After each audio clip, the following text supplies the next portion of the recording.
Okay, this week's Street Talk. And it was another fairly big week on Curry this week, was it not? It was a trailer-worthy episode. Whenever they have a trailer for Coronation Street, I always think, I'm not going to watch it, but I will watch it at the end of the week, but I never will. Was it any good? I don't know. Gemma, did you enjoy this week's Coronation Street? I did, actually. I thought this was a pretty good week. Pretty good. It was okay. It was all right, wasn't it? There were highs and lows. Yes, and Adam moved from one to another very quickly on Monday, our evening's episode, didn't he? So I think the only thing that I knew was going to happen this week, because I'd seen a picture of Adam all kind of bloodied up on the floor somewhere and having a confrontation with Lydia. So I didn't know whether she was going to, like, beat him up or something. But she would have acted been pretty vicious. I didn't know he was going to be falling off a shopping centre balcony, and I certainly didn't see coming all of the developments with Rick Neelan and Laura and what's his face, Gary today.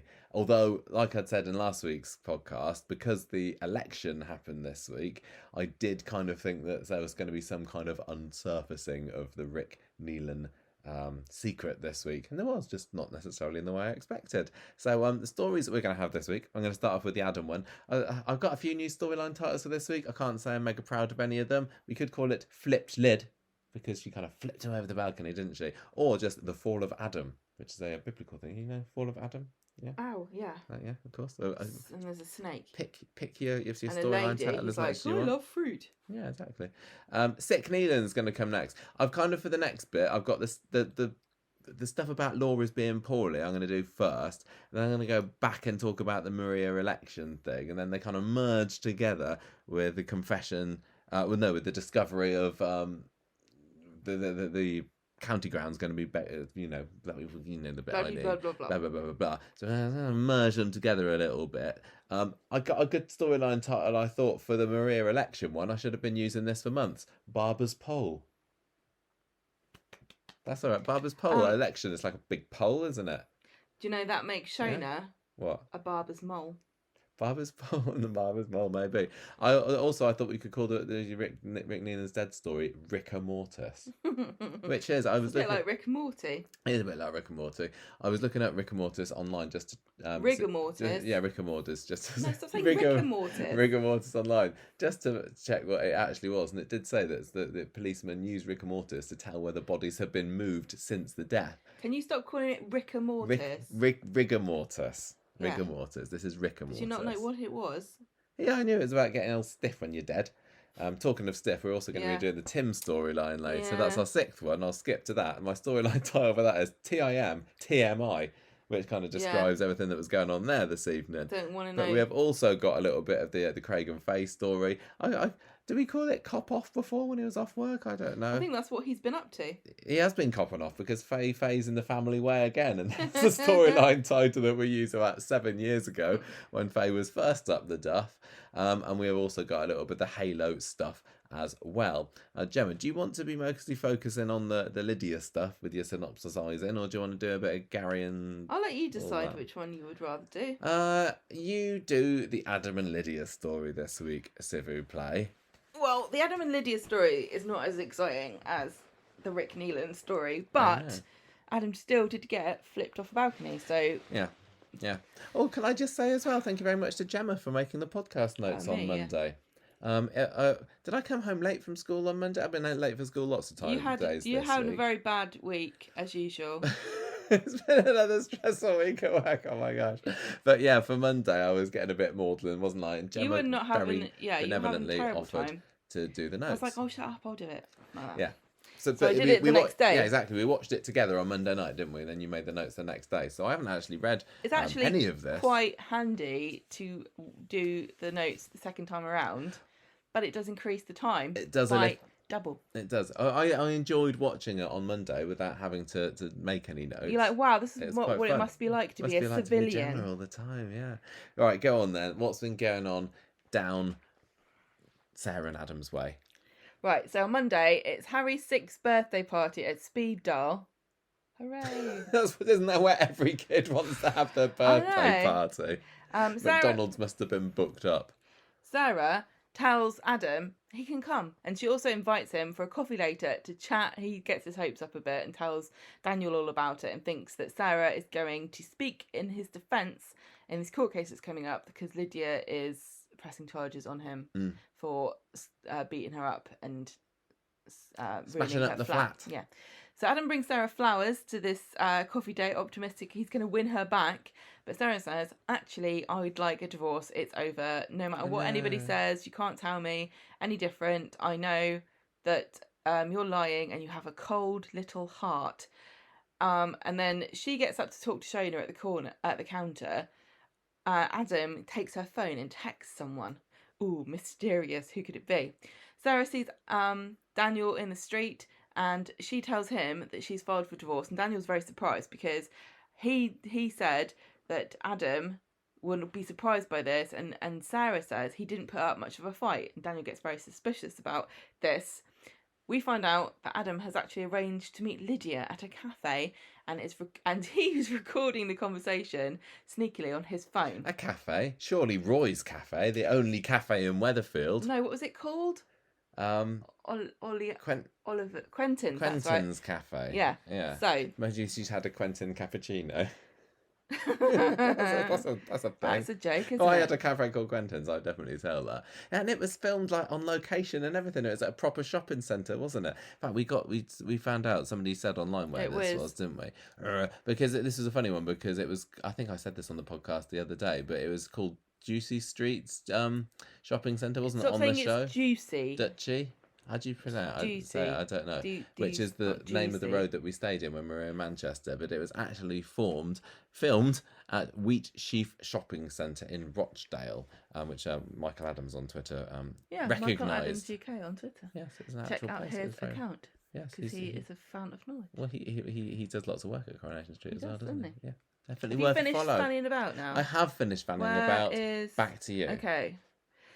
So he's recording this. Lydia's annoyed because she thought she was meeting up with Sarah, and then Adam's very apologetic and he tries to get Lydia to confess everything, using the angle that Sarah will forgive her if she admits what she did, and Sarah deserves to know the truth because she's an innocent victim and Sarah's only trying to protect her. But Lydia sees the phone in his pocket, she grabs it, deletes the recording and makes fun of him. I love this because we've been saying for weeks, haven't we? Adam, just record the conversation. He finally listened to a podcast. It's like, oh, that's a good idea. Yeah, it's like there's been so many opportunities for him to have had a sneaky phone in his pocket, but yeah, he didn't do such a good job, did he? Because he leans over, doesn't he? And it's there poking out the top. I don't know how she necessarily knew that he was recording it, because he could have just been... Maybe that's where all the cool people carry their phones. She's sneaky. She's sneaky and she's looking out for sneakiness. Okay. Daniel turns up to speed dial where Sarah and Alia are setting up for the party to ask where Adam is. And Sarah's unimpressed and says, look, Adam stole my phone, set up a rendezvous with Lydia, and Quentin's in the mall and they're probably canoodling right now. And Daniel says, this breaks his bail conditions. This is very concerning. So he is he's on the case. Meanwhile, Adam demands that Lydia return his phone while the waiter's looking on suspiciously. And I thought this guy was going to become more important. You made a good tweet about this guy. You managed to get a good screenshot of suspicious barrister, didn't you? Yeah, barista. A barrister and a barista. Yes. I don't think that Adam is quite a barrister yet. He was looking at him like, ho, ho, ho, what is this? And like, really, I thought, he's just saying, ha, ha, ha, I'm on Coronation Street. Yeah, that was it. He was like, my mum's going to be absolutely chuffed with this. I cannot wait to watch it with her. I might even be in the trailer. Yeah, so I thought this guy was a lot more important than he actually was. But, there's no such thing as a small part, is there? So, the waiter's looking on. She's threatening him with bail. Adam and Lydia shouting at each other. Adam's paying it with his contactless. He follows her upstairs to the foyer with the lift. At this point, this guy apparently works at Quentin's, has buggered off. What do you mean she's threatening him with bail? Well, because he's not supposed to go anywhere near her. Oh, okay. She's not... a worse threat to be on Coronation Street is I'm going to threaten you with Bailey. You're going to be in a Bailey storyline. No, I want to be in this one. It's more exciting. I want to be in a main story. Don't pick me with the Baileys, please. And this was another one where...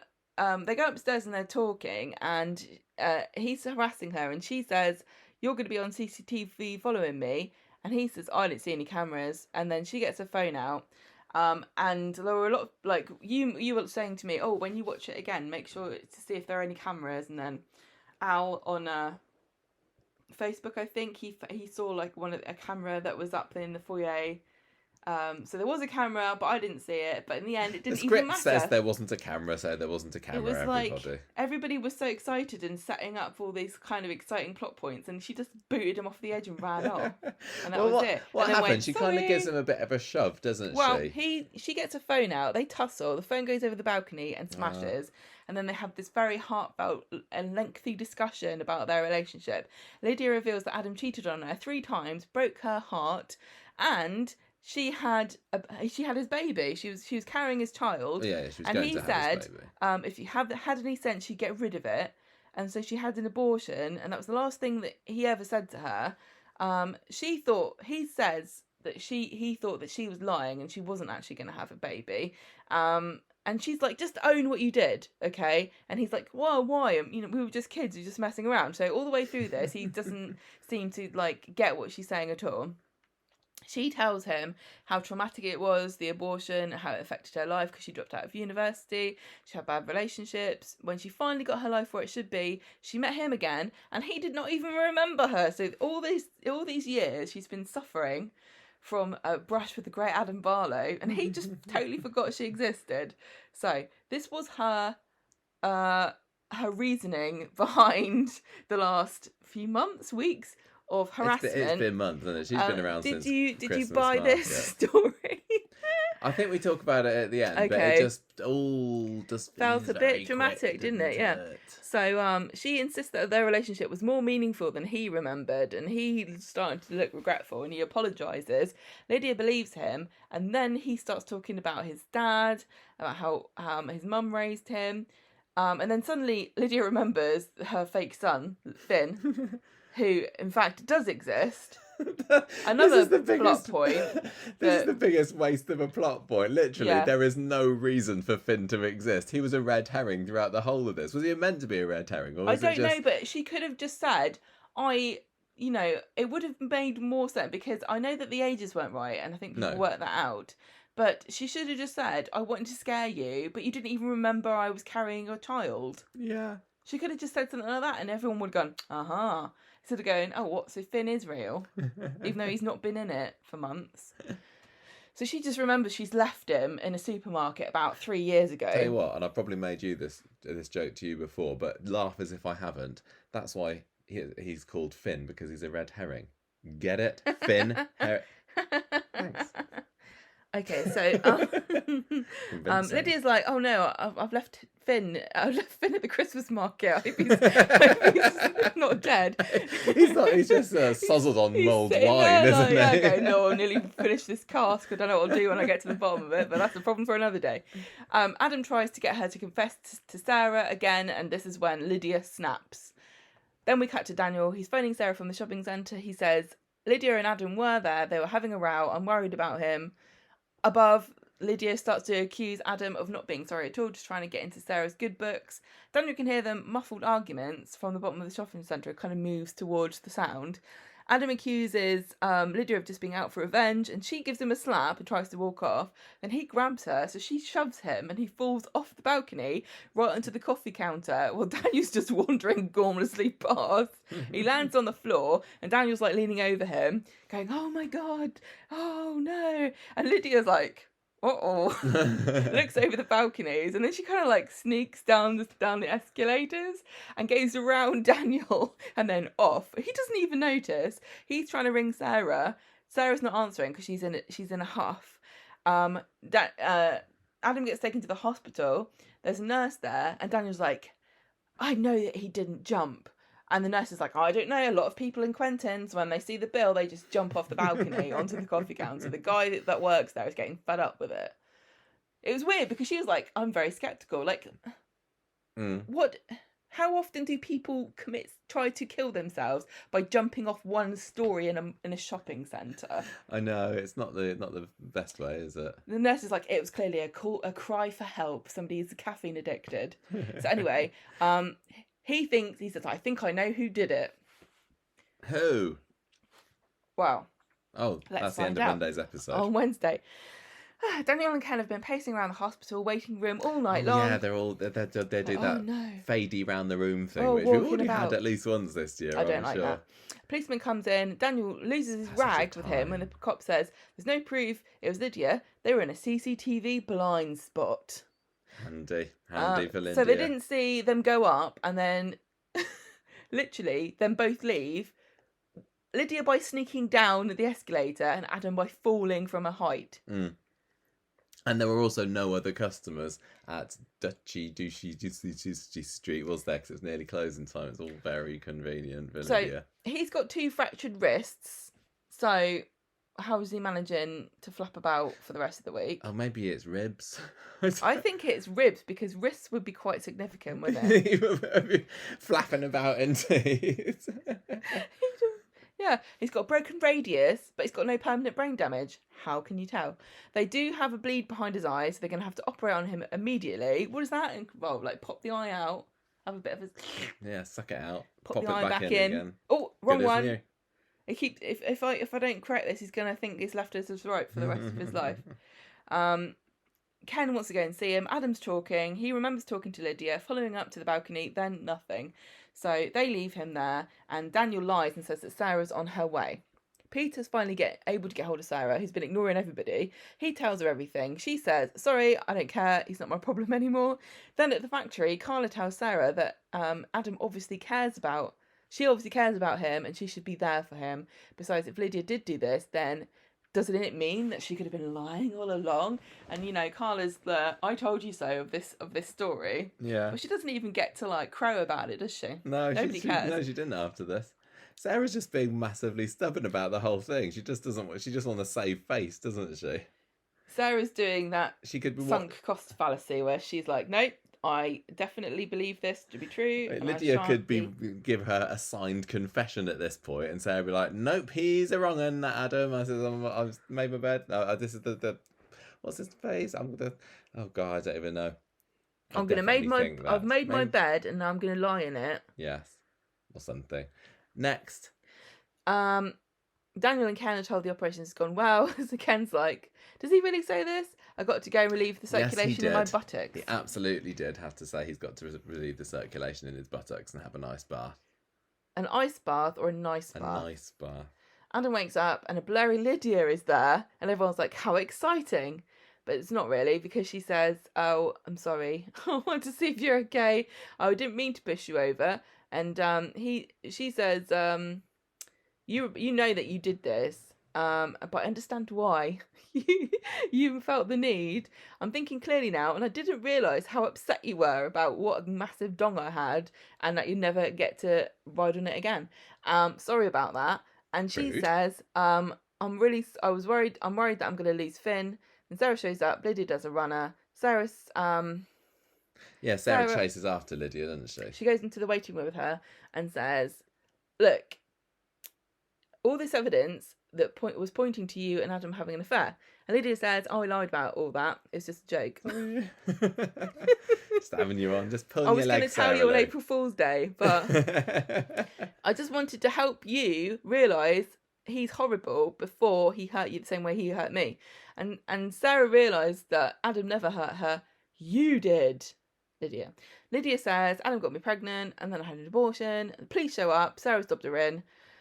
Sarah goes to see Adam in the hospital bed and tells him what's happened. And she says, "I'm very sorry I didn't believe you." And Adam doesn't seem very happy about the fact that Lydia has been arrested. He runs off somehow. He goes to the police station with his broken wrist. He's been taking lessons from Abby, hasn't he? Yeah, just run off. Somebody goes to check in and he's gone. He tells the police that Lydia did not push him. He fell, and he manages to persuade them to let her go. Daniel can't understand why he's done this. And Lydia comes out and says, "Thanks very much. Let's just leave it at that. Even Stevens, you broke my heart. I broke your wrists. I'm leaving it at that." Adam returns to the hospital. He's looking very pleased with himself, and Lydia's even withdrawn the complaint about him breaking into the flat because he didn't actually do it. He tells Sarah that Lydia was right about him. He really did treat her very badly when she was younger, and so was he. And Sarah says, "That was a long time ago, and I want to be with you." Ah. Friday, Adam embarks on like what could actually have been a really rubbish 90s sitcom movie. I mean, a romantic comedy movie where a man realizes that he's been an asshole all of his life to women and goes through his like little black book, atoning for all the sins in his past and meeting up with his exes and learning about them. That does sound a bit. Never mind Adam Barlow. That sounds like an Adam Sandler movie waiting to happen. It does, yeah. And Jennifer Aniston is his last ex. Yeah. And they get together at the end and go and do hairdressing in Barbados or something.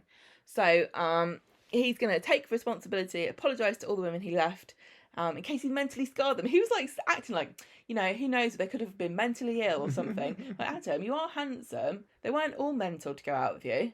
Yeah. Or blind.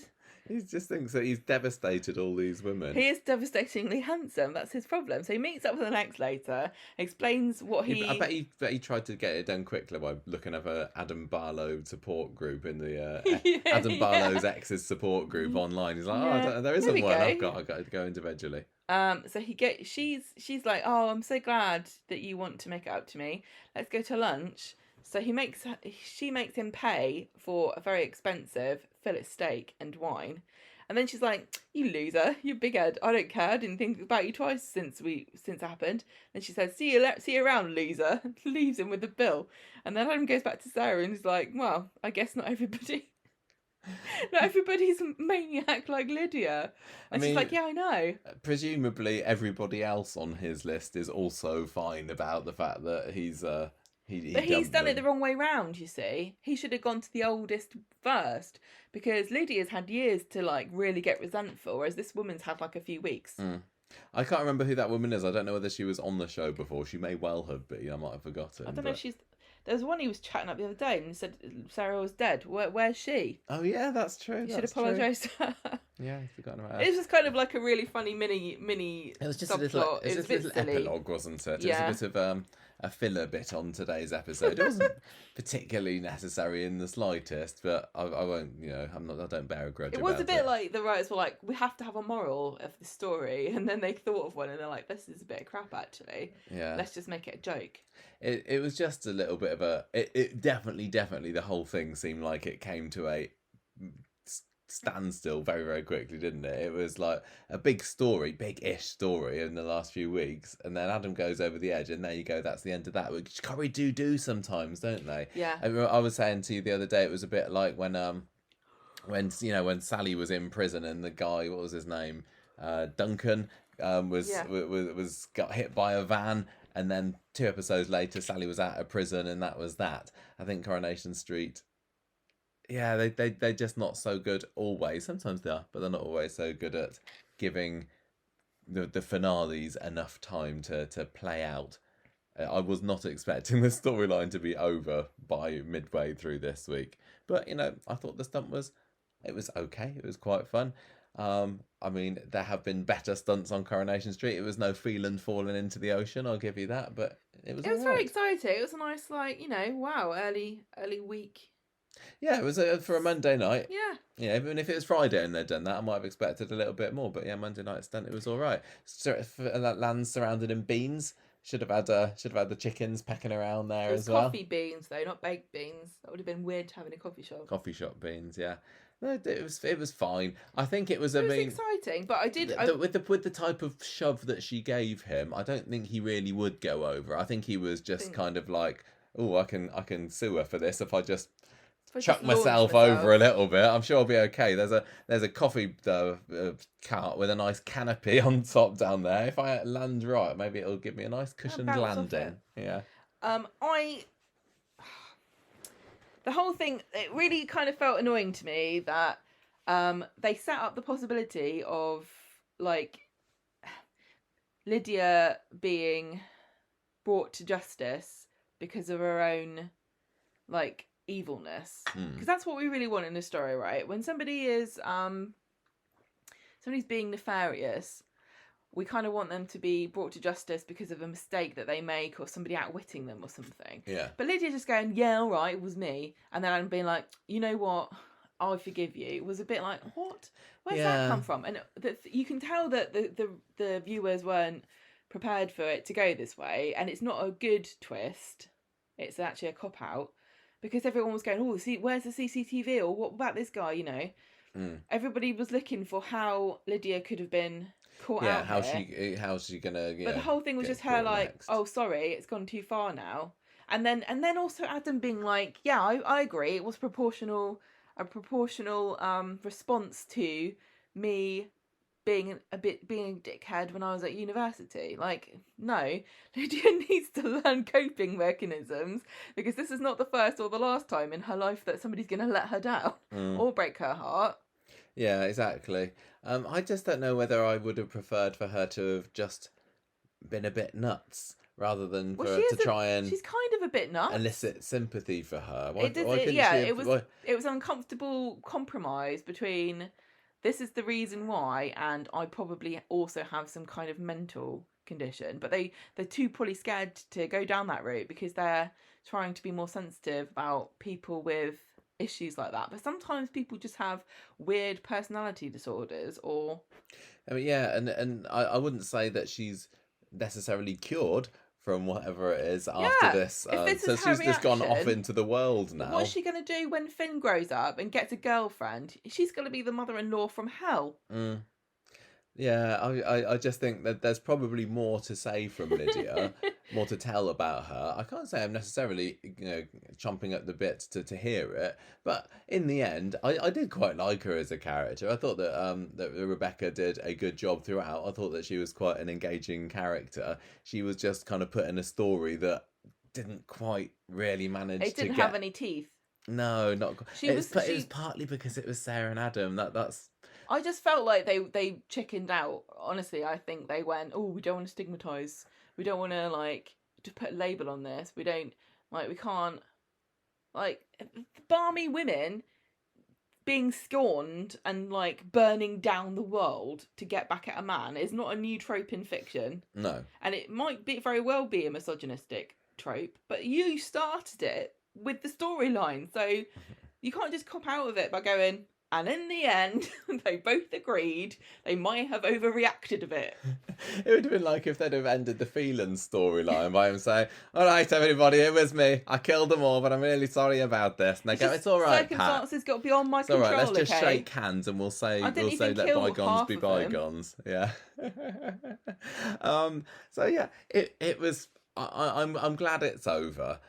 It's another one of these stories that's kind of felt big for a bit and then was just cut dead, like the Joseph story. Yeah. It was like, that was feeling fairly big, and then the Portugal stuff happened, done. The Tim Hart operation, leading up to something... Or is he going to die? Yeah, done. Now he's not in it again for however many weeks.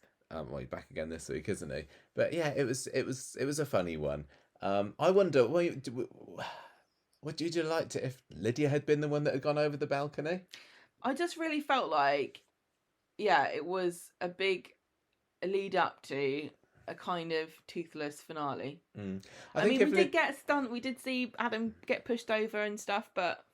I think if Lydia had gone over the balcony, by accident, maybe they could have had her in the hospital bed learning a lesson. Or maybe she would have... How about this, right? They have the argument. Adam, they have a tussle, and then she jumps, right, to get him in trouble. She's like, no one's ever going to believe you didn't do this, and then she jumps over the edge. Yeah. That fits in with her being a bit unstable. Yeah. And then Adam's there looking over the balcony, and then the suspicious waiter's like, it was him. Then he gets arrested, okay? Then Lydia gets rushed to the hospital, and then Sarah goes, oh my God, who's looking after Finn? Then she goes to the flat to help to find this kid and realises there is no kid, and finds Lydia's evil den of pictures of Adam with his eyes stabbed out and a list of how to get Adam back, number 1, da da da da da. And then she finds all the evidence, and then Lydia gets arrested in a hospital bed with 2 broken wrists. That would have been good. I'd have liked that. Yeah, but as it was, we just had an empty shopping centre, Daniel conveniently turning up at the right time. This is the most Adam's cared about anybody for years. What? Oh, I'm going to go and investigate to see if Adam's all right. Oh, Daniel, most he's cared about anyone. Oh, what did I say? Yeah, well, I mean, I suppose Daniel does know all about pushing Barlows from places, so he's the right He's guy like, to have if you've on the got a scene. Barlow anywhere near heights during an argument, I think I might push him. I better go and see if I can push him over the edge. And then he gets there and he's already been pushed. Daniel was gutted. Did the storyline benefit from Daniel being there? Could the coffee man not have had his moment of glory where he's like, "Oh, hello, you all right, mister? The Fancy a contact list coffee while didn't you go wait?" through. I suppose Daniel needed to be there so that Sarah could find out. I don't know. It just felt a bit He convenient. didn't even anyway, find out but... till the next day. No, that's true. He needed to be there so he could tell the nurse that Adam definitely didn't try to take his life by jumping off a very small balcony. I wish that while they were at the hospital, they could have, had a bit of a run-in with Imran and Abby and Toya in that, because I don't know what they've been doing this week, but clearly nothing dramatic. Patting a small haven't baby. seen hide nor hair of them, have we? I hope it's not too long before they're back on our screens again, because I was very much enjoying that story. And also, where was Aggie there to nurse his wounds? She's the one hospital nurse. She should have come in going, "I'm the person who fixes wrists. I heard you got 2 broken wrists." The wrist nurse.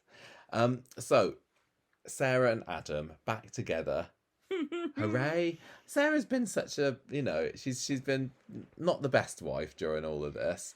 She's been very she's been quite heartless. When she heard that that Adam had gone over the balcony, she was like, "Not my problem." My circus, not my monkeys. I think that maybe she would have cared, or she should have cared a little bit. I really think that there would be some kind of fallout or consequences or like lingering weird feelings between the pair of them, because Adam's like, "Oh, good, now you believe me." He didn't say, "I can't believe you believe this psychopath," and she was not apologetic or anything. No, and she didn't go like, "It's making me paranoid," because how much of it was actually true? Was there any grain of truth to this at all? She's just like, "Well, I guess that all's well that ends well. We're back together in the end, and we've all learned a lesson." I mean, do you think Adam has learned a lesson? Will he be able to keep it in his pants now? No, because at the end of it, he didn't learn anything. He's got away with it. The epilogue undermined the entire story, because the next woman is like, "I don't give a crap. It was a nice night, whatever." And he's thinking, "Oh, this is all right. Then he's like, "Oh, Lydia was crazy." Oh well. I wonder whether Adam and Sarah are going to kind of disappear into the ether now on Coronation Street. No offence. I mean, I might not forget that they're married after this point. If the storyline has done one thing, it's reminded us that they're actually a couple. But yeah, it does, I guess, get a sneaking suspicion that we're never going to see them again together for the next, 6 months or so. We're not going to see them again together until the next time they nearly break up. Yeah, that's it. That's exactly it. But anyway, poor Adam. He's been in the wars a bit these last few years, hasn't he? First he gets clonked on the head in the bistro, and then, what is it, about 14 months later he's fallen over a balcony. He needs a bit of a rest. He's been through the ringer a little bit. So that's kind of it. It was an all right story, and I thought, it's nice to have a bit of a stunt. Now, sick Neelan stuff first. And actually, Gemma, it does mean that you get to do the exciting bit of the Rick Neelan story, because I'm doing the isn't Laura poorly bit. So this poor Laura. I'm getting more. I'm enjoying Laura more and more. It really does make you like someone more when they start to die horribly. Yeah, in front of your eyes. And have a bit of a tragedy and a bit of a confession made. And I tell you what, her range of chemo loungewear is very cozy looking. I want some of that. Almost makes you want to, just get a little bit of... No.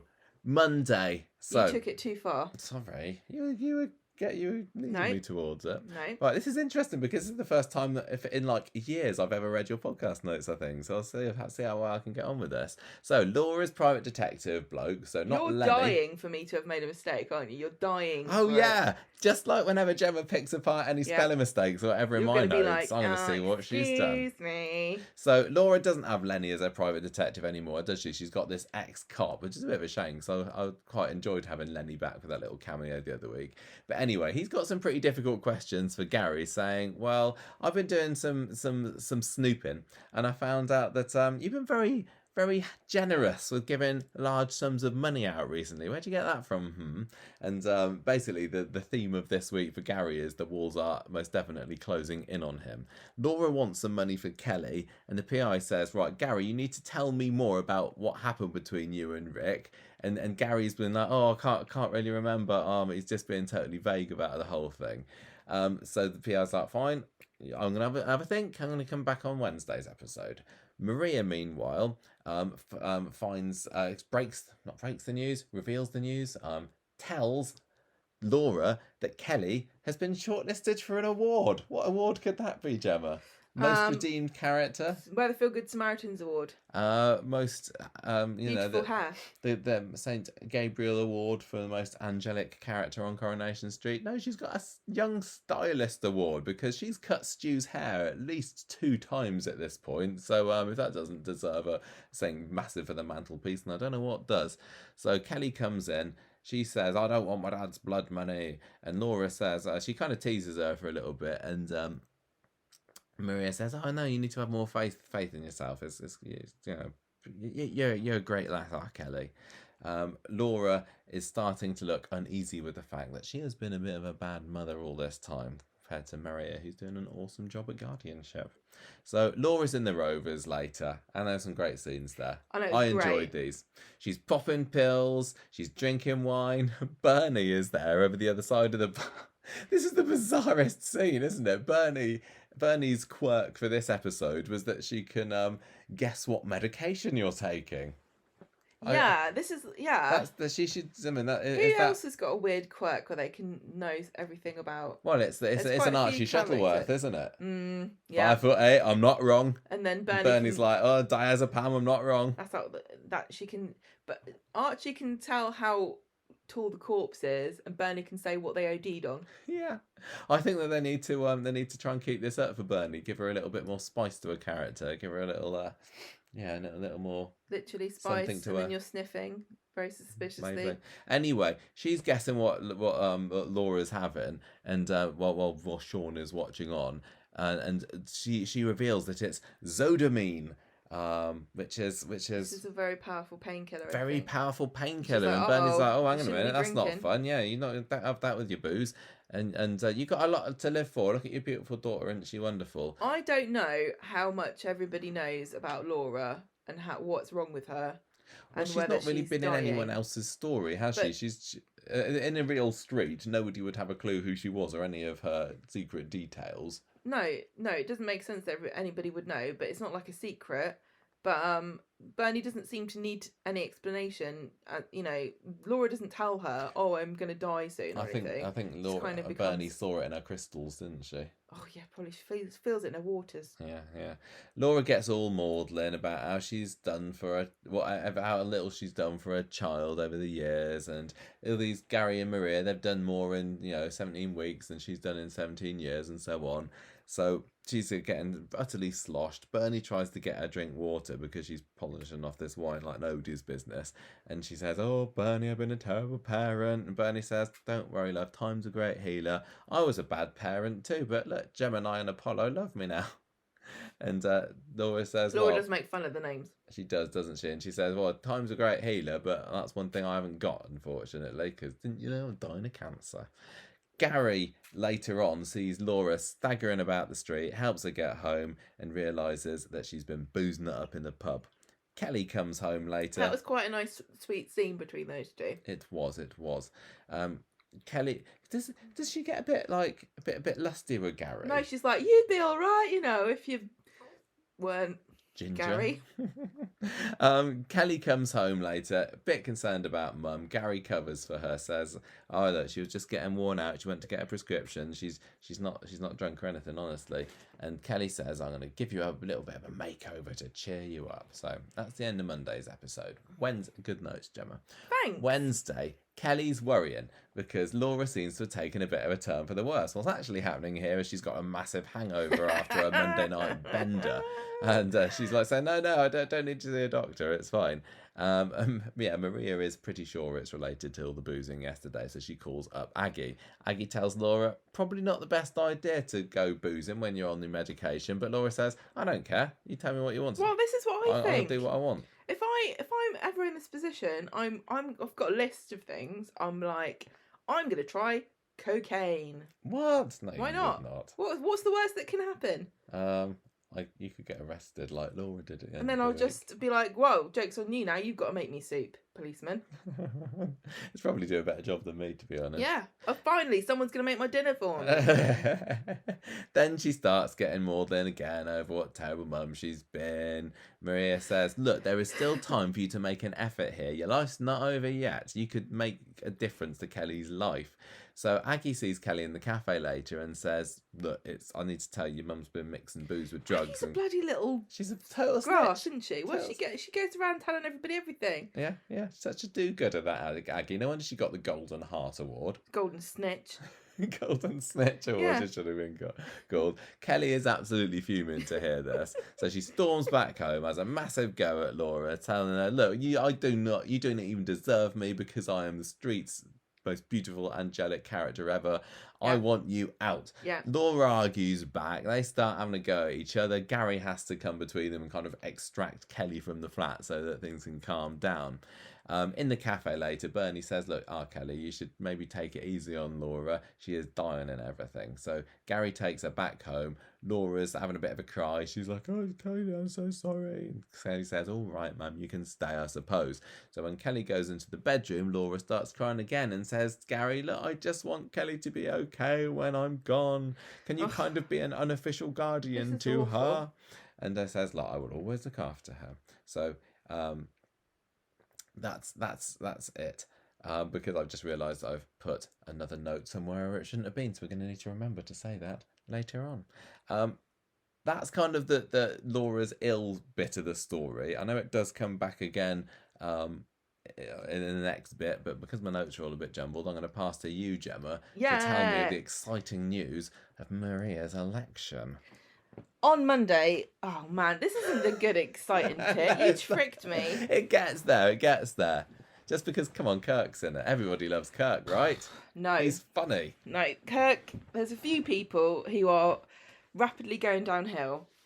Kirk has been there for a while. Craig's going that way, and Simon's been circling the drain for a while. And these are all quite annoying because I liked all these characters before. They have all had their time in the sun, and this is not it. So on Monday, Maria meets Kirk in the bistro. He's wearing the Buzz of the Bee outfit. For some reason, despite this, Phil comes in and says, let's have a secret meeting. So I don't understand why he thinks he can have a secret meeting with a man covered in fun fur, but he does. Phil gives Maria a folder of paper and tells her this is the smoking gun she needs. Why was there not some stupid comment from Kirk going, oh, I hope that's not really a smoking gun, because you could burn the whole place down with that. Also, I'm flammable. So, the report is from the council, and it states the new development. Report. This is really funny. Like The report, Gemma. This is Did like. Phil find it under his pillow? Yeah, he did. This report is like, well, this is going to be terrible news for everybody, and everyone will die because of the pollution. And Phil tells them... Yeah, this is about the bypass, isn't it? Saying that the council know it's not very good for planet Earth. But we're going to build the bypass anyway. Money, please. So Phil says Councilman Bernard Barnes knew about this. This is Maria's rival. Rival, that's right. Yeah. He's got an interview here with the Gazette in half an hour. And Maria's like, I'm going to use this information to win the campaign. So she walks in on the interview later, drops the bombshell to Chris, the journalist, and the council's like, that's a load of rubbish. But then he has to leave in a huff. Chris is very excited. She's going to put it in an article online. Maria's very confident. Phil comes in, sees Maria. She thanks him. Bernard comes in, and he's left his coat. And he says, it was a bit early to celebrate. Fizz, for some reason, thinks he's talking to her and says, oh, we are celebrating because we've exchanged contracts and we're going to move and complete next week. And oh, good. I'd forgotten about this. The Fizz story's coming back next week. I've missed them. Bernard recognises Phil and says, you know what? Those sources won't stay anonymous for long. And Maria says, "Oh well, I better tell her then. I'll let her know." And Bernard's like, "Well, what?" And then he walks out, and Maria is pleased, but Phil looks worried because if he gets fired, how can he buy this house? Yes, that's very true. Because exchange. But the thing is, though, that's going to happen, isn't it? Once you've exchanged contracts, isn't it very difficult to back out of it? You can't really back out of it once you've exchanged contracts. Well, no. you'd have to pay. You have to pay like a penalty, don't you? Yeah. Like your deposit becomes snatched. Uh-oh. So on Wednesday, the community centre is open for polling. Maria's feeling nervous. She thanks Phil for all of his help when he and Fizz come to vote. Maria's doing a little umbrella photo shoot, isn't she? Yep. Later, Phil admits to Maria that he's been called into a meeting with his boss and his union rep. Kurt comes over because he's been banned from being Buzzer the Bee. Whoever did that, somebody buy them a drink from me, please. I'll pay you back. Yeah.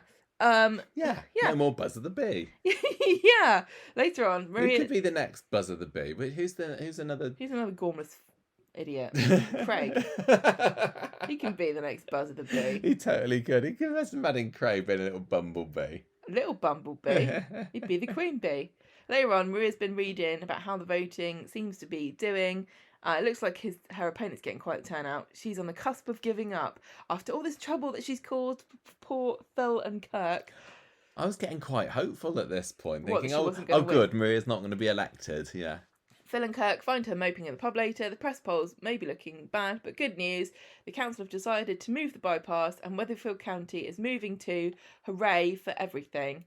So she's literally saved the planet with her campaign. Well done, Maria. So Maria's like, guess what, Gary? They're moving. They're moving the location of the Weatherfield County football ground to the Rick Neelan Burial Memorial Gardens. And Gary's like, what? Are you sure? She's like, yeah, why? And he's like, that's only where I buried him. Oh no. Yes, there is the twist. And Wednesday night twist. And when they started, she started saying this, they moved it. Me and you both looked at each other and were like, oh, I think we know where this is going. And I love this as well, like how fast these people are so eager to build this Weatherfield County training ground that literally the day of I know. the election, they're like, come on lads, we're gonna dig the foundations. These people got to practice somewhere. Yeah, well, it was quite fast, wasn't it? Wednesday it comes out that they can't build it in the old place. Friday they've already put up the they put up all the boards, they got security guard, they got diggers in. Yeah. I think with Weatherfield County need all the practice they can get, to be honest, all the training they can get. Yeah. On Friday, Gary returns from a late night of shiftiness because he's been checking out the area and there are works equipment there already. He tells Maria, but he's going to sort it. So he goes back, tries to dig up the body. He's got a mate with a boat. He's going to give him a burial at sea. Yeah, this is what he says he's going to do, isn't he? He goes along there with a shovel later, doesn't he? But he's got a plan. Don't worry. He's got his mate Dexter. He's going to take him out to the ocean and dump it. I think that this was a bit of a risky move, wasn't it, to recruit somebody? Well, yeah, but don't worry, the mate doesn't exist. I don't. He's just there for the story that Gary's got. Oh, okay. I don't think it's all we're actually fictional, going do you to... think? Gary doesn't have any mates. Gary doesn't have friends, no. Kurt comes and drags Maria away to the vote count at Town Hall. The PI that Laura has hired to find Rick, who's dead, remember, he's hit a brick wall and he reckons Rick's dead, and he tells Laura, like, after this certain date, which is probably significant, but I wasn't listening, there's no sign of him. I think he's dead. Oh no, he said like August 2019. He's like, he's not that good. The storyline has been going on for that long. No one's that good that they can just completely disappear. Oh, what about Paul that Daniels. man? What about that man who's supposed to have died in a canoe? He was living in the attic. What about that? What about Carol Baskin's husband? Yeah, where's Don? I think that Don and Rick Neelan are living it up in Costa Rica somewhere. Probably, yeah. It's going to be the twist at the end of this. Gary pulls up at the field with his van. He's got his black hoodie and he's looking well dodge.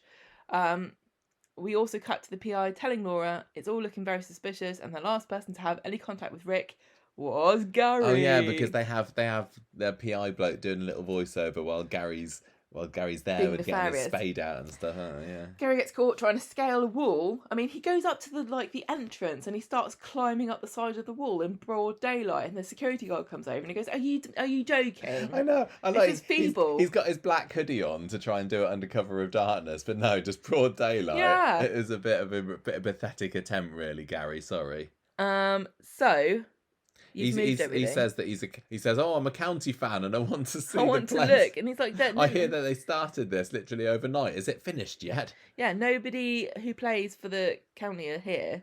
So, and he also says the whole place is surrounded by CCTV, and if you get caught, you're in trouble. So don't even try it, mate. Don't even try it. Gary gets summoned back to the flat by Laura, and she starts. She just basically says, "We reckon Rick is dead, and that you done it." Mm. And Gary's I like, think "No." that they should enlist Leo to do a bit of underground digging, and he could come out from underneath. Yeah, that's what I'd do. Yeah.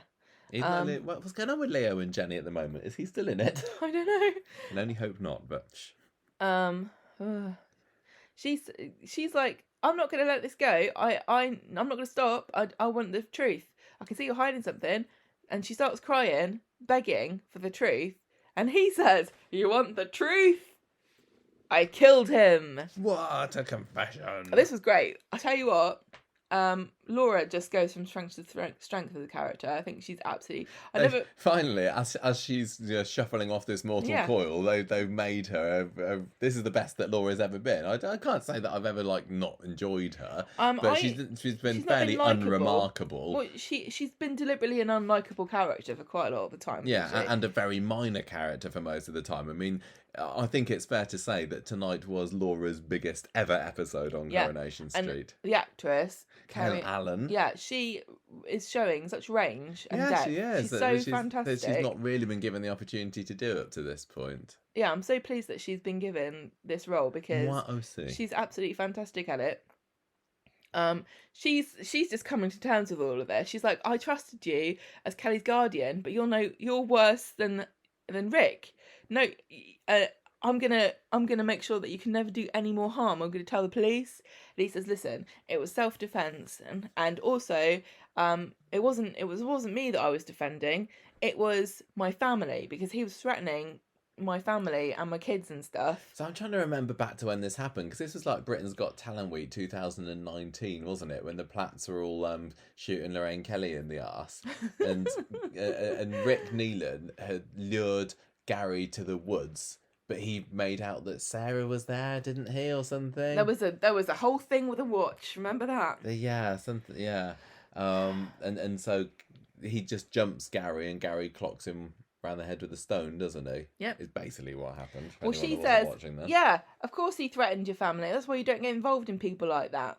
And Gary's desperately trying to justify everything he did, and he's like, "Oh, I hate myself, blah blah blah blah." And then Laura's like, "Look, I need Rick to be declared dead because Kelly then can get the money." And Gary says, "Well, he's going to be found any day now. I need to speak to Maria before you go to the police." And she agrees. Then we get Kelly talking to Simon. Yeah, they're in Victoria Gardens, about, oh yeah, going, "Oh, my mum, I don't know what to do without Gary and Maria." But Laura's listening to this. She's saying, "Oh, I've never felt closer to my mum." Oh, Abby just twisted the microphone over. Sorry if that clocked in your ears, everyone. Yeah, he's saying, she's saying, "Oh, my mum, I know I've sweet bad about her, but these last I've few grown months, really close to her, but I couldn't live without Gary and Maria." Yeah, and Laura's there listening in, Uh-oh. having a bit of a snoop, going, "I must make the ultimate sacrifice now." Gary goes to the bistro, tells Maria everything. She can't believe it. He tells her the gig's up. They're gonna find the body. He's gonna be banged up. I'll tell them. He says, "I'll tell them that you didn't know anything about it and something you can do about it. One way or another, it's finally over." He's kind of relieved in a way because he's been worried about it probably all this time. Yeah. So Kelly then finds them in the bistro, and she's like, "Oh, guess what? I did the awards panel for the award thing, and it's gone really well." And I was like, "Oh no, I'm nervous." But then I liked her puffy sleeves that she was wearing in this scene. Very nice. I was like, "But I've only ever cut two people's hair, and it was the same person." And they were like, oh, it doesn't even matter, this is all a load of books. And I was like, oh, brilliant. Gemma, you just said a rude word on the podcast. It is, though. And then she goes, let's go home, let's have a drink at home and celebrate. When they get back, though, the police are outside, and Gary and Maria are like looking at each other like, whoa, are we in trouble here? Yes, but no, they're not. Because actually, out from the flats comes Laura in tears, in handcuffs. And she's sobbing her heart out, isn't she? Because the police, Kelly's like, oh no, what's going on? And the policeman's like, yeah, Mum's been arrested for the murder of Rick Neelan. On suspicion. She might have said she did it, but yeah. So what a twist, Gemma. Not the twist that you saw coming as well, because you thought that just before they went back to the flat, you thought, oh, are they gonna go back and she's dead or something?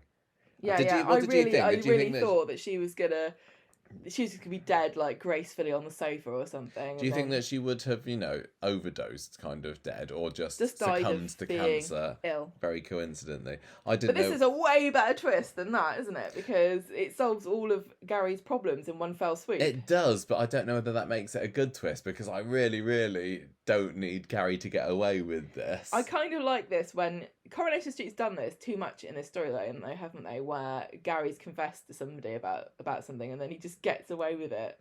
Yeah, I mean, Sarah Louise knows, Maria knows, Laura now knows. I think that's probably it. But so I'm wondering, this is the thing that I think Sarah may be involved in, and if she's not, then they're kind of missing a trick here, because Laura's going to be, all in the papers and everything, and Sarah will surely see this and say to Gary, what's going on here then? I don't know kind of what that could particularly add to it, but if Maria is also having to keep it quiet... The thing is Sarah can't do anything about it, because he's got her over a barrel, because he knows what she did to Callum and the fact that she helped covering up his murder. So it's all a bit of a stalemate situation, isn't it? But Sarah Lou. Sarah Lou. She... Sorry, I've just been looking for a pen for the past 2 minutes, and I needed to write a timestamp down. I just noticed that Gemma had it in her hair, so I just gracefully extracted it. No, I thought, he's touching my hair. That's really sweet and romantic. But no, you're just taking my pen out of my bun. Yeah. Anyway, no. So yeah, I just don't need Gary to get away with this. His time is up. I don't want him to be another Tracy here. And yes, he did it in self-defense. I totally get that. But Rana wasn't self-defense, was it? And he didn't really kill Rana. He did really kill Rana. Right, can we have a recap? Gary was in charge of the factory roof, wasn't he? Which he... I can't even remember. See, exactly. Now. Nobody remembers. No, the Coronation Street mustn't let me forget. He dropped a roof on Rana's head. Are you accusing him of Dorothy? He'd made some dodgy roofing when I can't remember why, but he did, and that was why the roof collapsed on Rana. See, he can't get away with it. He can't get away with it. No one cares about that anymore. I know, but they need to make it. I mean, I don't know whether Mikey wants to leave or whether this is a long-term decision to get Mikey North to leave the show or whatever. But if he gets away with it, no, I'm not having it. I'm not having it. But it's all very exciting with the election going on, and this is gonna not look so good for Maria, is it? That the day that she's elected, her house guest confesses to murder. But the thing is, though, she's going to get away with this, whereas Sally didn't get away with, like, being framed for fraud. Yeah, that's true. They're a fickle bunch, the Weatherfieldians, aren't they? But don't forget that Maria needs to save the planet. I suppose so, yeah. And it's a more important thing than, and also, I'm just going to say this, probably controversial, okay? But if you want to solve the problem of pollution, you can do it by leading men or women, one by one, into the woods and smashing their heads in with rocks. Because the fewer humans on the planet, the less pollution. Oh, yeah, that's a good point, Yeah. That's my plan for solving the problem of pollution. So, when Gary confessed to Laura today, were you, catch you off guard? That's why I was like, oh, she's going to die. He's going to kill her. I thought, honestly, I was like, pillow in the face for Laura. She's not going to last very long. Oh, it was the cancer. Oh, she died of pillow cancer. No, I thought that was great, and her performances, like you said, Kel and Mikey's performance actually this evening were really, really good. Although it was so good. Oh, when she was honestly, it was perfect. It was so good. Just Laura in fits of tears, just saying, I'm sorry," being led into the car, and you can tell she's crying because she didn't do it, number one. Number two, she's having to sacrifice herself because she's been a terrible mother. Exactly. She's doing it as a final act to protect her daughter, And because she thinks that Kelly's going to be better off with this murderer. Yeah, no, and wait a his minute. wife. And she's also probably thinking to herself, this is not going to be fun for me because I'm going to die in prison. The thing that I'm wondering, though, is... does she know enough about the murder to be able to confess to it? Because he said that he did it, but if the police officers are like, tell me how you did it, where did you hit him? She doesn't know enough, does she? How did you move him from here to here? Honestly, it depends on how smart she is, and also whether they find the body and how they find the body. Well, they absolutely will find the body, because she surely. could just say, no comment. That would be the smartest thing. No comment. I'm not saying anything. You find out for yourself, but I'm telling you I killed him. And then say they find the body by like digging it up with a, because they're trying to dig the grounds up. If they accidentally hit the body with a digger, it's gonna smash up, and they might not be able to tell.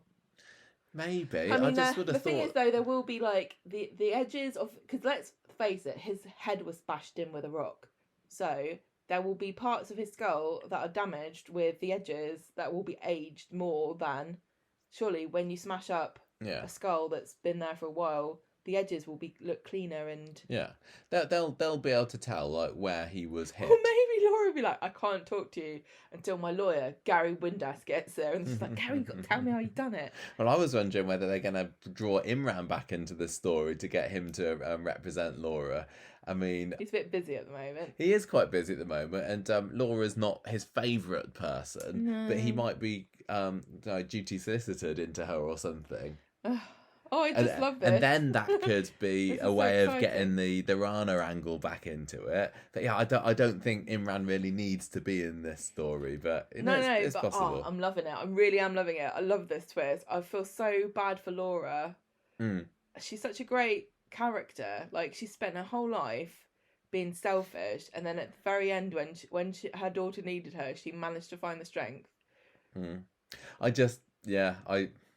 It feels like this is very neat that she could take it to her grave, but I mean, that's obviously just her plan at the moment. It definitely doesn't mean it's gonna happen. And also, even if she does, I don't know whether Maria especially could live with the knowledge that this person has sacrificed her life, and also basically letting Kelly think her mum killed her dad. Because Kelly's not gonna... that's really true. Kelly, just because Gary's like, oh, I'm okay, I got away with it, everything's cool. Kelly's going to be emotionally scarred. How is she going to react? She's going to be like, oh, I hate my mum.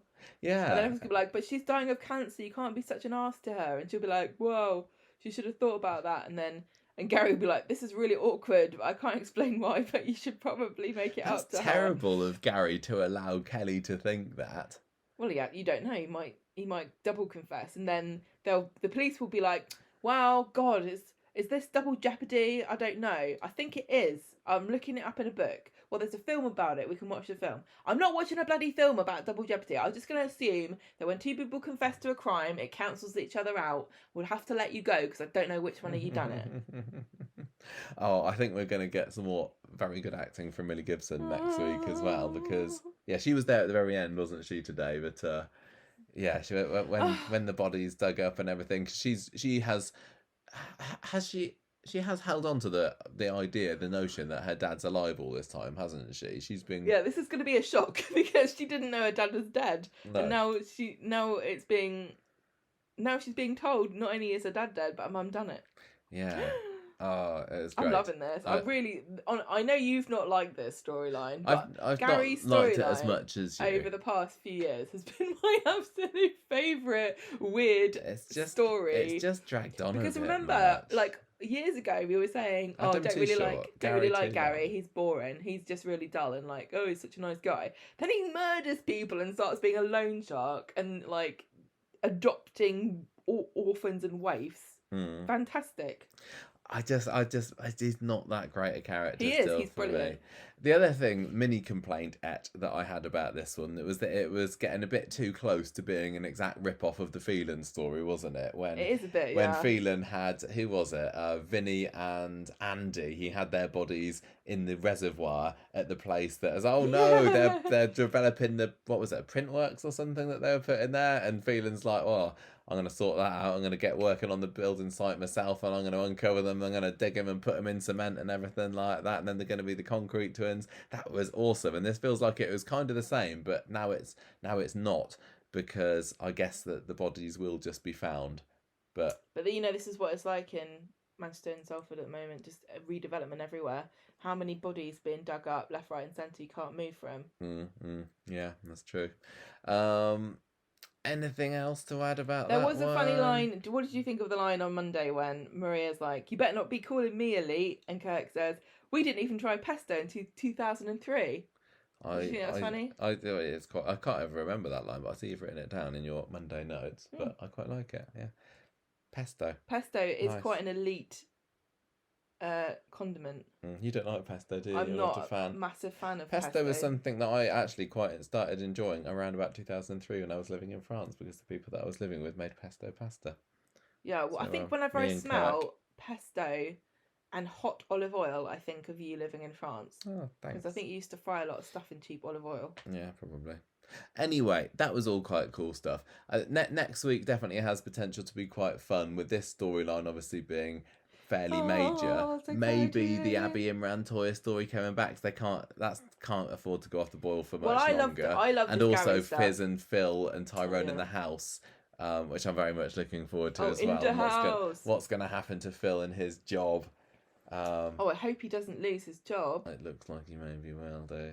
Well, you can't go around leaking reports. So I get the Craig story to talk about now, and I think this isn't maybe going to have quite the same level of enthusiasm or discussion on it, but let's just see. What can we do? So it starts off on Wednesday, and he's being a bit arsey with Faye about everything, because he's sick of taking orders from Kirk at the box packing place. And I don't blame him, although I mean, Kirk is technically, or he's his kind of stepfather, isn't he? But I don't think that's what he's got the problem with. He's obviously... He thinks he's too good. Too good to be taking orders from Kirk, the village idiot. Yeah. So then we have a scene... I don't think you're legally allowed to let Kirk have a job.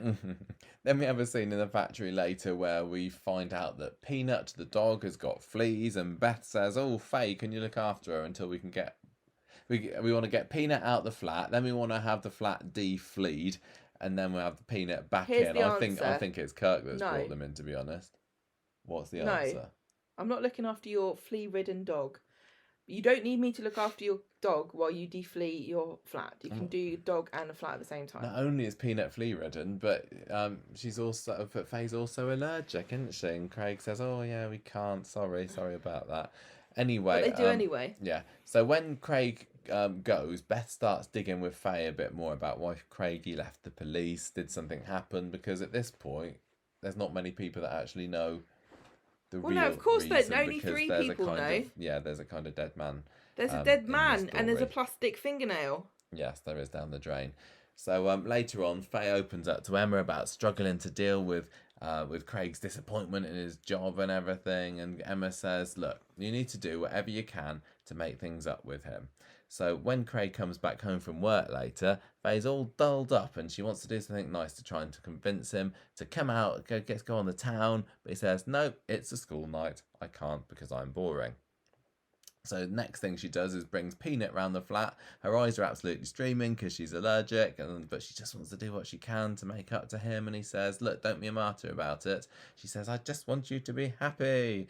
End of the episode. Emma comes home with a takeaway. Craig says, "Me and Faye, we've had an argument. And actually, Emma, don't tell her, but shh, I kind of resent her a little bit for everything that I've lost, my police job and everything, but I don't want to lose her." Tragic. Friday, Craig tells Emma that I'm going to tell Faye the truth tonight. He kind of goes to tell Faye something in the morning, but they're interrupted by Emma maybe, and Faye tells Elaine later, because Elaine's backing at everybody, that she might be up the duff. But it's not really a good time because Craigie and I are going through a bit of a bad patch at the moment. Elaine says, look, if you're pregnant, you're pregnant. But the first thing you need to do, take a pregnancy test. Second thing to do, put the pregnancy test on top of a bin, please, or maybe on top of your bag that also it'll fall out, something like that. So, is Faye pregnant? Yes, the miracle of life. She flippin' well is. She gets a pregnancy test, does a bit of a wee on it, and she's got 2 blue lines, which means she has absolutely got a bun in the oven. Oh, I thought it meant it's your second baby. Oh yeah, maybe. Is that how it works? Yeah. Wow. Octomum, what's she got there? She got barely fit on the street. Yeah. How old must them kids be now? I don't know.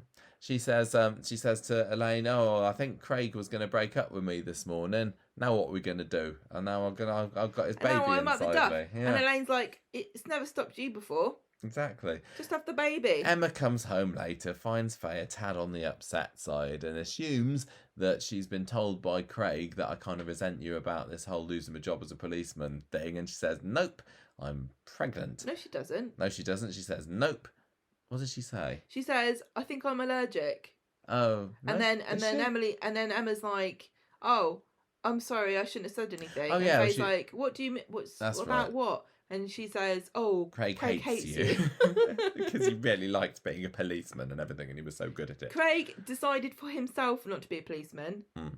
Nobody. He's such a stupid dick. Faye's gutted by this, and Emma swears that he doesn't want to lose her, but Faye didn't know what to think. So they have a little makeup session at the pub later, do Faye and Craig. That was basically it. She thinks, "Oh, what am I going to do?" Well, yeah.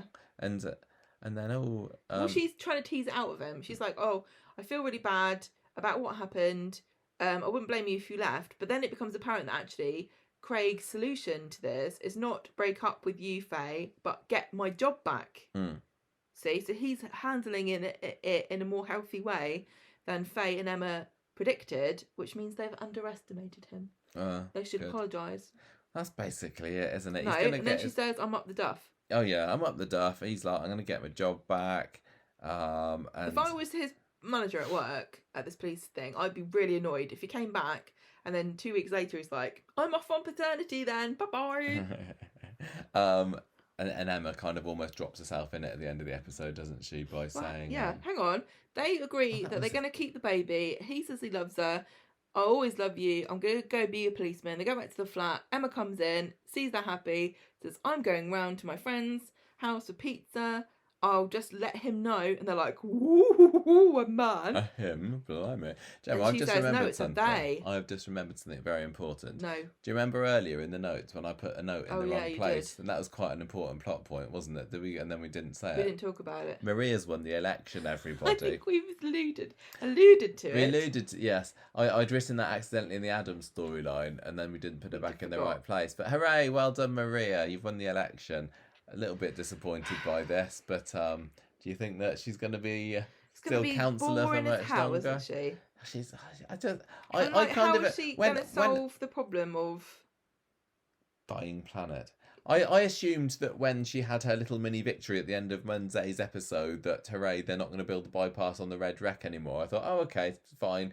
They've managed to solve her problem, but we're not going to have to be burdened with her being a councillor. But oh no, she is actually going to be one, which was odd because it really did seem midway through Wednesday's episode that all signs were pointing towards the other guy getting it. So I don't know why there was a sudden turnaround. But yeah, that's obviously going to cause a little bit of a problem when it turns out that she's kind of linked to this dead body.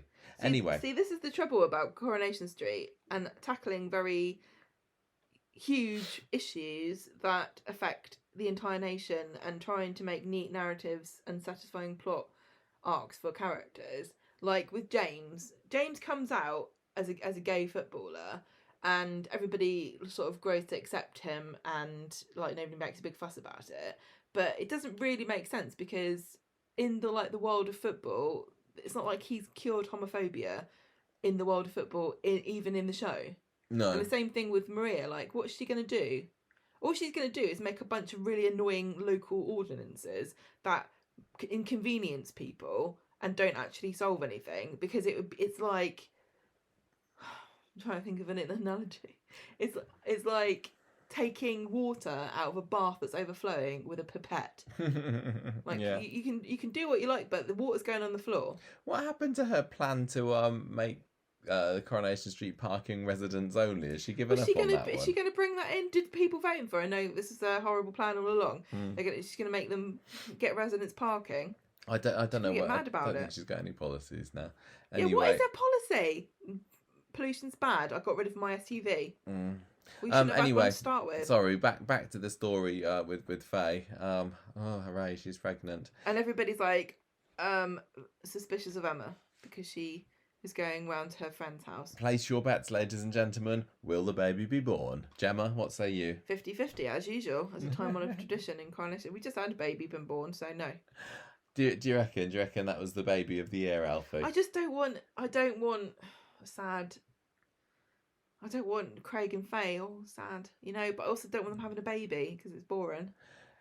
Yeah, they can be. I just don't like how sometimes pregnancies are used as plot devices, and then it's like they treat it as a bit of an inconvenience, and then the baby goes. But then I'm kind of grateful. But They need to send her to be honest, unwed mother's home. I do think it's quite sweet because we've seen these two, Craig and Faye, kind of being a bit sweet on each other for many years now. Yeah. Way back when Well, she it's was when Miley was born 7 years ago. yeah, way back when she was quite young and he was maybe a bit old and it was a bit older, odd. Yeah. But now, you know, they're both consenting How adults old is and everything. Craig? I don't know, mid-20s, I Is guess, he? isn't he? I suppose because when she's like, "Oh, I'm gonna have a baby," I was like, God, they're too young to have children. No, but I guess they're that's kind of a about right. normal age. Yeah. But they just look so young, don't they? I do think that those characters belong together, for lack of a better term. It doesn't mean that they're an exciting couple, but I mean, well, I don't think there's anybody more suited to them than they are. So yeah, I'm just keep happy them for together, when shall we? people want something like that, like having a child. I guess they always thought that they would, and then it's very, very gratifying when somebody can get something that's so simple and lovely as that and be happy about it and stuff. That's a very sweet and happy thing for them. Yeah, but there is still the spectre of old dead man, isn't there? That's looming over them. That's not gone away yet. No, I've got a cryptic... I mean, that's the thing. She killed a man. She did kind of, didn't she? She's got his hobnobs. I've got a very cryptic note here that I can't remember what it referred to. T-shirts 2 days in a row. What was that talking about? What does that mean? Somebody thinking they were smelly, I think, because they wear T-shirts 2 days in a row. Oh, are you getting defensive? I am a little bit. Well, don't even ask how often you wear the same pair of trousers. I don't change my trousers very often, and I certainly wear my T-shirts for much longer than 2 days in a row. This is a brand new T-shirt I've got on today for the podcast, but I did realise that that the one I had been wearing has been about a week, That's disgusting. including my hot trip around Manchester. So I'm sorry if I've been a bit smelly. But do you change your T-shirts shirt 2 every days day? in a row is fine. What, my school shirts? Yes, I'm asking you. Yes, but I always get 2 wears out of a school shirt, so I kind of wear one, then put it back in the wardrobe, and then I wear it, give it a second go, and then it goes in the washing bin. That's all right, isn't it? I don't think it's very worth asking people about very specific hygiene questions because people get weird about it. I think it's fine. People get really weird about it, and they get fragrantly angry lovely. about if you have a different idea about how often, like, to change your bed sheets or something. It's like you've committed an atrocity or something. Right, the Halo story, Gemma.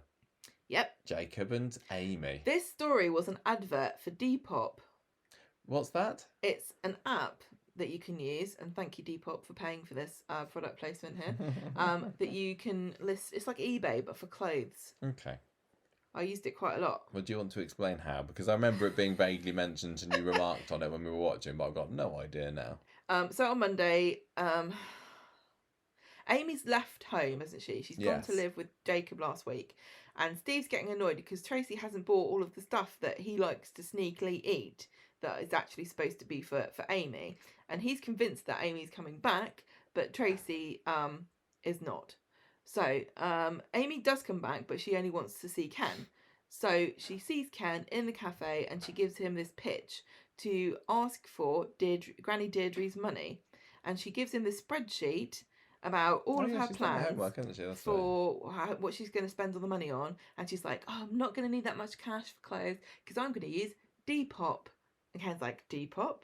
And then she says, Depop, yes, it's a fantastic app that you can use to sell and buy secondhand clothes. And Ken says, my goodness, I should use that to sell that stinky old kimono that I've still got balled up in the bottom of my wardrobe. No, that's not really what happens. He says, sounds like a great idea, I'll give you the cash. She does do a very convincing job. Well, I don't understand why they're not giving her the money. It's her money. Ken tells Steve that Amy, we're getting distracted because the cat's playing. What is she chasing playing with? something up and down the corridor. Something loud. Down the hall, yeah. I'll go and you keep talking. I'm going to go. Ken's really chuffed about this because he tells Steve that Amy will be the first McDonald woman to go to university, and Steve tells him that Jacob's going to waste all the money and it should be invested in property. And for some reason, Steve and Tracy are really convinced that Amy should be buying a house rather than going to university, which is a bit weird. I'm back on it. What is this thing? I don't know. I think it looks like a part of a tumble dryer or something that she's been chasing down the hall. Some kind of weird gizmo. No, it's little gizmo. There you go. You can have it back. So yeah, he's begging Ken not to transfer the money, and so Ken's like, whatever the last person told me is what I believe. So he won't give her the money. So Amy gets mad, confronts Steve and Tracy, tells them they're not going to stop. She's like, you're not going to stop me. All I'm going to do now is get a job. And she's absolutely furious. And I think she's got a right to be, really. Yeah. Steve is aghast to see Amy later, sweeping up outside the kebab shop. And he's worried that her grades are going to slip if she's spending all of her time working. So he confronts Dev in the shop about giving Amy this job, and Artie admits that he hired her because he's kind of like the manager. And Dev doesn't care about this at all until Steve tells Dev that Amy's boyfriend is drug dealer Jacob Hay, who used to sell drugs from his chippy and had him hauled up in front of the police. Dev is outraged, and Steve just leaves chaos in his wake. He kind of sails off like, toot toot, bye, see you later. And yeah, Amy gets fired. Steve tells her that she's better than working in a kebab shop, and she leaves upset. And Steve tells Tracy his plan is working, but Tracy's undermined him by giving Amy secret job. Well, it's not secret, she tells him, in the florist, so she can keep an eye on her and make sure everything's okay. So on Wednesday, Steve is moaning that Amy's got too many shifts at Preston's Petals, but Tracy's glad that she's going to get to keep an eye on her as much as possible. Tracy tries to persuade Mary to drop hints with Amy that will make her think that she's missing out on all these lovely parties. But Mary she says something about some lame thing that happened at a party that she went to. So Amy's not really worried about missing out on that. Well, she talks about traffic cones and I don't know what happens at a student party. Did we go to any student parties? Yeah, you just looked really awkward until we left. That sounds about right, doesn't it? Yeah. Later on, back to me. Also, I didn't drink back in those days, so it was a very cheap student experience. Yes, everybody, can you believe this? Yeah. I'm kind of glad I didn't, really, because I would have spent all my money on that instead of what I did, which was The Sims. When did you start your hardcore boozing? When all the things went wrong in my life. So the moment you realised that you're stuck with me forever. I realised how much divorce costs, and it's pretty much the same as just getting drunk for the rest of my life, so I thought I'd go with that instead. So later on, Tracy's knocked to find Mary. It's completely won over by Jacob's charms. He is a charming chap, isn't he? The end. There's a There's not much story. to talk about that. There isn't really. It's just more of Steve's being a terrible parent. Yeah. Well, you know, Jacob is an ex-drug dealer, but we know that he's actually really nice. I don't blame Steve for doing what he does particularly, but... No, I know. Oh, it's difficult though, isn't it? Yeah. And it's also like, I do feel like if it's a sizable amount of money, they're talking about 30, 40 grand or something, they should have bought her a place ages ago. Yeah. You know what I mean? That house deposit is gradually dwindling into, you could probably buy half a boiler. You know? Yeah. We have nothing more to say about this one, have we? I like Jacob and Amy still, but nothing much really happened this week. So finally, this is a really quick street talk we're doing, considering it was a quick. considering it was a big week. Yeah. But the TMI story was back with a bang on Friday. Oh, no, it wasn't. There was no bang. There was a nearly bang. But it was full of very racy talk and lots of rudeness, which is absolutely disgusting. Us prudes didn't enjoy at all. But anyway, Tim's there with Steve at their house, at Tim's house. He says, "I got a cardiology appointment tomorrow, and this guy's going to tell me whether I can resume intimacy, self-intimacy or otherwise." Ugh. I don't think that's Can't believe they mentioned that. I genuinely don't think that's the point of the meeting. No, that's all that Tim cares about. He's probably like... You can imagine there's going to be a scene on Monday where he goes to the meeting and he's been given all this advice, and at the end of it, he's like, "Thank you very much. You can go now, Mr. Metcalf." Hang on a minute, that's not what we came for. Yeah, I don't care about how much red meat am I allowed to eat, and how long I'm allowed to go jogging for, and don't eat saturated fats, and what's the difference between saturated and... I don't care about that. I'll just eat flora, but when can I shag? Yeah. Anyway, so Steve says that they should do it all over the house to try and get away from Elaine. I don't understand. I'm not even listening to a lot. I stopped listening because I don't care. I've never really found it funny that Tim and Sally shag each other. It's like... That just seems to be their thing. And it didn't used to be completely their thing. I think it was only at weddings. Yeah. That was the joke, wasn't it? It made them... The weddings made them horny. Back in the early days of their relationship, they were a lot kind of sweeter and more romantic, and I think just kind of cozy and fun together. And now they're just their whole thing is that they're randy and in their 50s. Well, good for them. Yeah, but I don't care. Anyway, Sally comes back. It's like having very elaborate depictions of what somebody ate. Like, I love food, but I don't want to hear what you had for dinner. I'll look at a picture of it on Instagram, but I don't want to see a picture of Sally and Tim shagging on Instagram, for example. Sally is back from Newcastle. Presumably Gina is fine now. She's got over the whole bipolar issues that she was going through. Well, no, but that's the thing. I was a bit surprised to see her this soon, because, you know, when these scenes were filmed, she was very much still in Dancing on Ice, wasn't she? So I don't know, maybe they gave her a bit of a reprieve to come back and do this. But anyway, he says that his appointment is tomorrow. She thought it was going to be today. So he says, "Look, I don't care. It doesn't matter. Let's just do it anyway. Drop your knickers, Sally." And she says, "No, we can't." But she eventually manages to give in to temptation. But before they can get very far, and he's kind of got his tongue down his throat, and that's about it, Elaine walks in on them. Oh no! So she starts having a go at them, strops off. Tim says, "Oh, anyway, where were we? Let's get back to it." And Sally says, "No, maybe you're right. We should wait until tomorrow." So I guess we'll see on Monday whether he gets permission to unlock the old chastity belt. Oh no! Exciting. Is this all it's going to be? Is this one of these? Maybe things... they're going to be like, "Yeah, sorry, you can't shag because you're going to die tomorrow." This is going to be a bit like the Grace story, where it's like we've all kind of thought it's finished, but it's not completely finished. So they just need to bring her back for a little epilogue. And is this going to be the little epilogue of Tim's heart's absolutely fine now? Elaine does say something like, "Oh, there's a certain percentage of men who will actually die during intimacy, coitus, or whatever. Whatever. I can't remember." And then she kind of walks out going, "I've warned you." So imagine if this whole story was just leading up to Tim just dying in bed with Sally. Yeah. That'd bloody show him, wouldn't it? That'd shut her bloody up, Sally. He'd love it. Well, you know what I mean? How embarrassing. Yeah. If that ever happens with us, I'm just dragging you into the woods and saying, "Oh, look, he's drowned." Yes. What did you make of Tim's Australian accent? Pretty good. Did it make you think, well, don't worry about Neighbours being cancelled? That's what I was thinking when I was watching it. I was like, oh, good.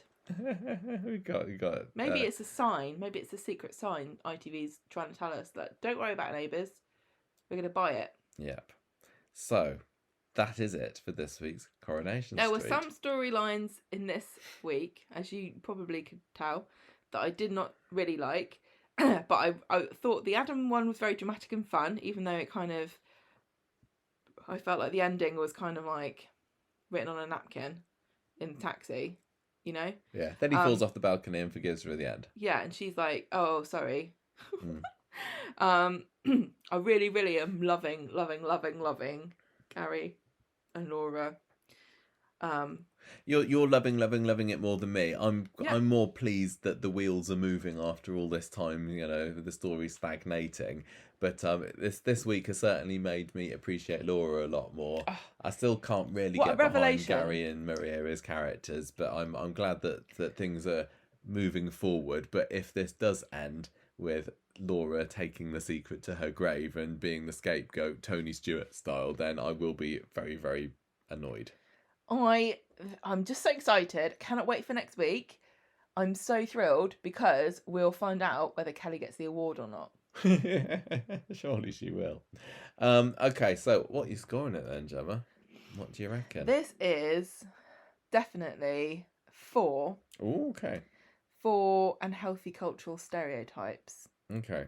Am I saying that it's a 4? Am I going 3.5 this week? I think other people are going to vote higher. You know, lots of people really thought this was people absolutely love this week. I'm only scoring it down because I'm not keen on. This week was a bit of a come down after all the Abby and Imran and Toya stuff the week before. And Tim, I have to say, and also Craig and Faye. I don't mind them so much. Interested. Gosh. Okay. I think it gets half a pop mark bounced off of it because I felt like there was a massive glaring pointless plot hole. Well, not plot holes, but you know, with the Adam and Lydia storyline, I did just feel like it just descended into nonsense. Yeah, that's what I think. That's what I think. And the other half a mark is because I don't really care about Tim and Sally, and I don't really care about Craig being a policeman. I am going to go 3.5.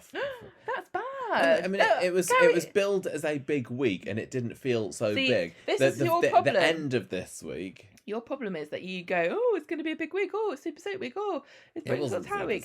No, but you know what I mean. You're like, oh, I've just plotted a chart, an astrological chart, and it looks like this is supposed to be an important week. Like, don't go on there. Whether it was billed or not, the fact that it was a stunt week and a big revelation and confession week. Things. But whether you knew or not, there was a week that had a stunt in it, and I was left feeling a little bit, yeah, that was an alright stunt, I suppose. And rather than like, oh my gosh, did you see that? He fell off the balcony. Wow. So yeah, I am going to go 3.5 minor accidents with Emma's epilator out of 5. And my character of the week this week, I might say, is oh, it's Laura Nealon. Yeah. It's Laura. Yeah, Laura Nealon. Oh, she's not got long left to win character of the week. I think it's probably a first character of the week, I would imagine. But yeah. I tell you what, up in my estimations. You know, this is the perfect example of why you don't need to like everybody on Coronation Street, because if Laura had come in being the perfect mum and being great and fun and nice and sweet and brilliant, this story would not have had her character growth, and it wouldn't have been as powerful when she decided to make a sacrifice for her daughter. Yeah, I don't think I was more down on her because she's a terrible character or anything like that. It was just that she was a very, very incidental, minor type character. No, but she wasn't supposed to be likeable. She was supposed to be grasping. Yeah, I know, and I quite liked the fact that she wasn't likeable. Yes, that's my point. I'm saying you fall into this trap though with other characters where you're like, oh, they're not really nice. Sometimes I do, but that wasn't the problem I had with her. I quite like when she was, on the stand last year at the court case and she accidentally dropped Kelly right in her. I thought that was a great moment. I just thought that she didn't have a whole lot to do. And she was, made sporadic appearances for a good few years. And this week she had her best week ever. So that's why I think that she deserves character of the week anyway. That's what I think. What do you think, listeners? Write in and tell us, or vote in our poll or something. But for now, I think we will move on to the next bit of the podcast.